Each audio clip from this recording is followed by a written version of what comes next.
মমতা ভালো, অভিষেক খারাপ। বিদ্রোহ ঘোষণার পরই নিজেদের অবস্থান স্পষ্ট করে দেন নতুন তৃণমূলের দলনেতা ঋতব্রত বন্দ্যোপাধ্যায়। সমস্বরে অন্য সঙ্গী বিধায়করাও সাফ বলে দিয়েছেন মমতা বন্দ্যোপাধ্যায়ের প্রতি নেত্রী হিসেবে তাদের শ্রদ্ধা রয়েছে, তারা চান নেত্রী পরামর্শ দিক। কিন্তু অভিষেক বন্দ্যোপাধ্যায়ের সঙ্গে তৃণমূল পরিষদীয় দলের কোনো সম্পর্ক নেই। আমরা মাননীয় মমতা বন্দ্যোপাধ্যায়কে আমাদের প্রধান পরামর্শদাতা হিসেবে থাকবার জন্য অনুরোধ জানাচ্ছি। তার পরামর্শ পেলে আমরা গঠনমূলক এবং সদর্থক বিরোধী ভূমিকা ভালোভাবে পালন করতে পারবো, এ নিয়ে কোনো সংশয় নেই। তিনি থাকুন আমাদের পরামর্শদাতা হিসেবে, আমরা তাকে অনুরোধ জানাই। অভিষেক বন্দ্যোপাধ্যায়ের সঙ্গে অষ্টাদশ পশ্চিমবঙ্গ বিধানসভার দূর দূরান্তের কোনো সম্পর্ক নেই। বুধবারই রাজ্য বিধানসভার পরিষদীয় দল ভেঙেছে। দলের মধ্যেই এক ঘরে এককালের second in command Abhishek Bandyopadhyay. তবে এবার সংসদীয় দল ভাঙনের পর্ব শুরু হচ্ছে তৃণমূলের।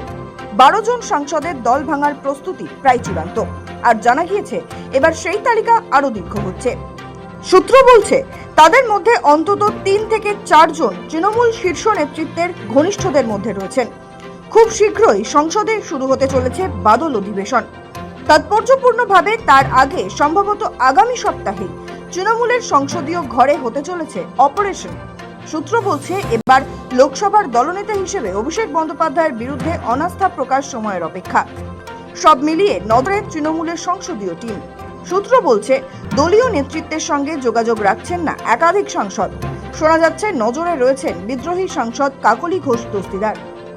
রাজ্যসভাতেও ইতিমধ্যেই বেসুরে সুখেন্দু শেখর রায়। মমতা বন্দ্যোপাধ্যায়ের ধর্নাতেও যোগ দিয়েছেন মাত্র 6 জন। অভিষেক বাদে অনুপস্থিতদের ঘিরেও চর্চা চলছে পুরো দমে। সূত্রের খবর, দলের সঙ্গে দূরত্ব বাড়াচ্ছেন সেলিব্রিটি সাংসদরা। ইতিমধ্যেই কল্যাণ কাকলি কাজিয়া নিয়েও চাপানুতর কম হয়নি। কল্যাণের বিরুদ্ধে বিস্ফোরক অভিযোগ করেছেন কাকলি নিজেও। অভিযোগ জানিয়েছেন লোকসভার স্পিকারের কাছে। এখন চিফ হুইপ কল্যাণ বন্দ্যোপাধ্যায়ের বিরুদ্ধে কাকলির অভিযোগে সায় দেবেন কি অন্য সাংসদরাও? প্রশ্ন ক্রমশ জোরালো হচ্ছে। বুধবারই বিধানসভায় তৃণমূলের 80 জন বিধায়কের 2/3 বেশি সংখ্যক বিধায়ক ভেঙে নিজেদের আসল তৃণমূল বলে দাবি করে প্রধান বিরোধী দলের মর্যাদা আদায় করে নিয়েছে। ঠিক একইভাবে 2/3 সংসদ সংখ্যা নিয়ে একজোট হয়ে তৃণমূল ছাড়ার পথে যেতে হবে। তবেই সেই প্রক্রিয়া দল বিরোধী আইনের আওতায় পড়বে না। সেই সংখ্যা 18 বা 19। এই পর্বেই 12 জন সাংসদের দল ভাঙা চূড়ান্ত হওয়ার পর আরো অন্তত 6 জন তৃণমূল ছেড়ে দেওয়ার প্রক্রিয়া শুরু করে দিয়েছেন। সেই পর্ব আগামী সপ্তাহের মধ্যেই চূড়ান্ত করে ফেলা হচ্ছে বলে সূত্র বলছে।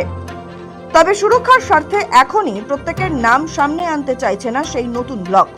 মনে রাখতে হবে, শুধু লোকসভাতেই অপারেশন হচ্ছে এমনটা নয়, আগামী দিনে রাজ্যসভাতেও এই অপারেশন চলবে বলেই খবর। কি ভাবছে তৃণমূল? বিধানসভায় দলের ভাঙন এবং লোগোর অধিকার নিয়ে অনিশ্চয়তার প্রেক্ষাপটে এবার আইনি পরামর্শ নিতে শুরু করেছে মমতা বন্দ্যোপাধ্যায় পন্থী তৃণমূল। সূত্রের খবর, নজরে রাখা হয়েছে স্পিকারের ভূমিকা। সময় মতো সুপ্রিম কোর্টের দ্বারস্থ হবে পুরনো তৃণমূল। এ মাসে দিল্লিতে ইন্ডিয়া ব্লকের বৈঠকে যোগ দেবেন তৃণমূল নেত্রী। সেই সময় শীর্ষ আইনজীবীদের সঙ্গে আলাদা করে কথা বলবেন বলে সূত্রের খবর।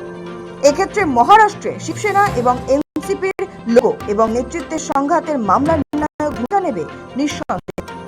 ব্যুরো রিপোর্ট, সময় কলকাতা।